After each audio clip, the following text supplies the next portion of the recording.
What if the very institution created to keep peace in the world, the United Nations, is now being called out by small nation-states, including those in the Caribbean, for failing them? This is not just about speeches in New York. It is about survival, dignity, and the voice of nations too often ignored. Let's rewind for a moment. What exactly is the UN? It was born in 1945, after the devastation of World War II. 51 countries came together with a simple yet powerful promise. Never again should the world face such destruction.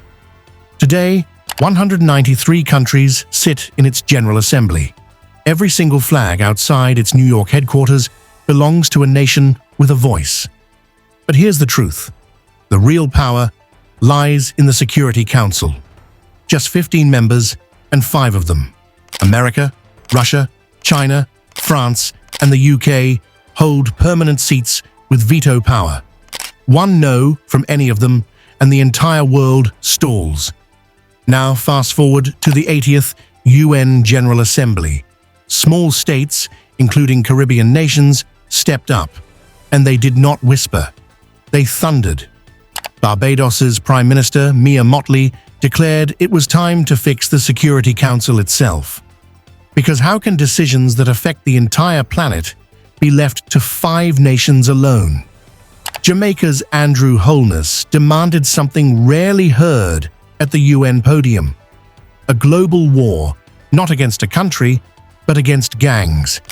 Gangs so powerful, they rival armies. Antigua's Gaston Browne spoke a painful truth. The United Nations, meant to unite, is today more divided than together. Grenada's Dickon Mitchell pushed for education because small states cannot survive without knowledge, without equipping the next generation. St. Kitts' Terence Drew warned of an international financial system stacked against the weak and in favor of the mighty. And Guyana's Muhammad Irfan Ali, while acknowledging UN achievements, rang the bell for reform as well. Respect for the past does not erase present failures. Here is the loop that matters most. Why should this matter to anyone watching from Kingston, Bridgetown, St. John's, St. George's, Toronto, London, or New York? Because small nation-states may not command massive armies, but they stand on the front lines of the world's greatest battles: climate change, financial shocks, crime, and global inequality. When the UN does not work for them, it does not work for the world. Think about it. Rising seas threaten to swallow islands, yet those who contribute least to climate change are left begging the most significant polluters for help. When gangs spread across borders, flooding small states with guns and drugs, whose voice is strong enough to make the world listen? And when debt traps strangle fragile economies, who dares to veto their rescue? This is why reform matters. Reform is not just about seats at a table in New York. It is about whether a Jamaican child, a Grenadian farmer, a Kittitian student, or a Barbadian entrepreneur will have a fair shot at the future. And here's the final trigger. Small nation-states are not asking for charity. They are demanding justice. They are demanding that the system designed to prevent another world war also protect those fighting for their very survival today.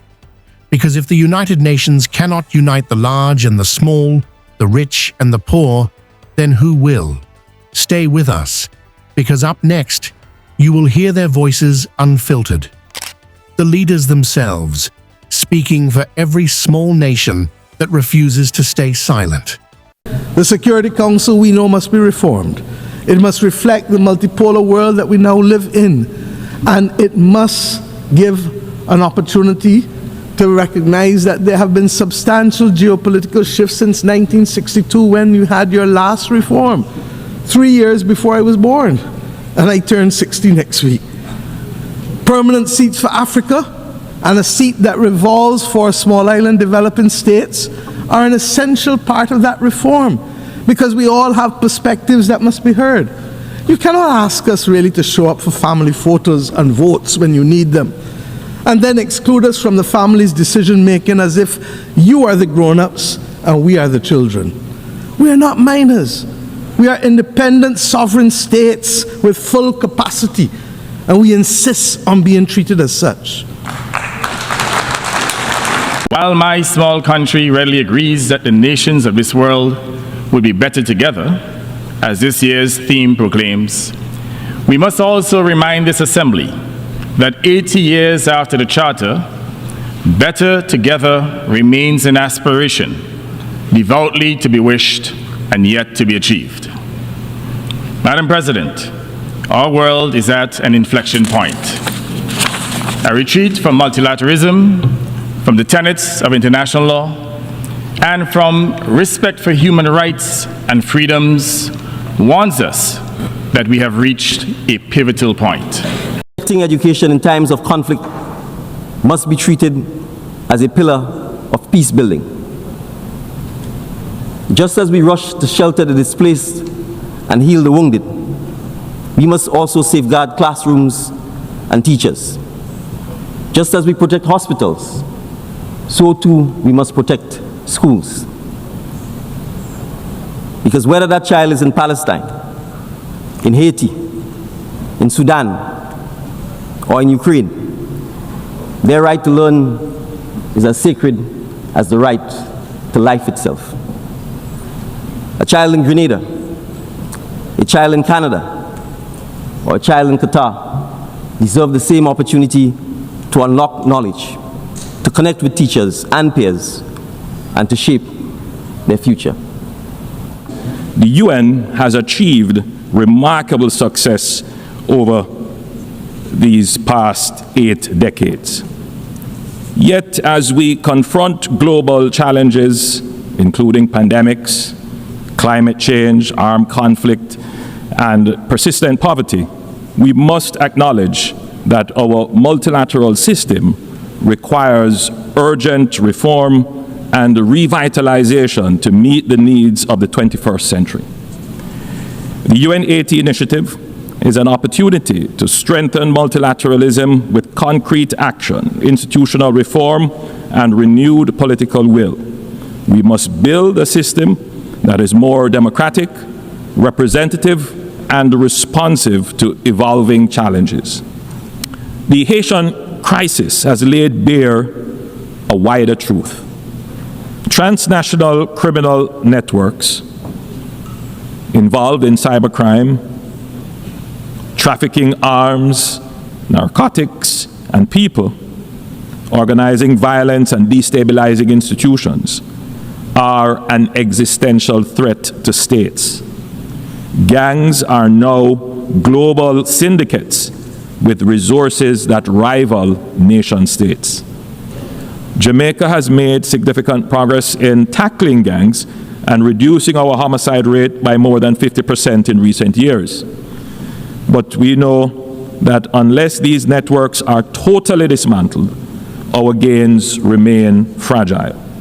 This is why we call for nothing less than a global war on gangs, a coordinated international campaign to cut off the flow of weapons, money, and the influence that sustains them. This requires deeper engagement from all member states. We urge full implementation of the UN Programme of Action on Small Arms and Light Weapons and the International Tracing Instrument. Major arms exporting countries must tighten export controls, strengthen end-use monitoring, and ensure rigorous post-delivery verification. Jamaica welcomes cooperation with all partners in this fight, including the interdiction of drug trafficking vessels, provided that such operations are carried out with full respect for international law, human rights, and with the coordination and collaboration of the countries of the region. The Caribbean has created regional security mechanisms, but these efforts alone cannot match the scale of the threat. What we need is a unified front with the same urgency, resources, and coordination the world has applied to terrorism. Only then can we turn the Caribbean, and indeed the wider region, into a true zone of peace. It is difficult to imagine our world without the United Nations. However, as it is with anniversaries, we must reflect honestly and candidly, where are we at 80? Conflicts are raging as geopolitical tensions intensify. Food insecurity is worsening. Displacement is growing. Human rights are being ignored, and climate change is threatening lives and livelihoods. The architecture of international finance was largely built in a different century for a different world. That architecture must be remodeled so that it reflects the realities of today.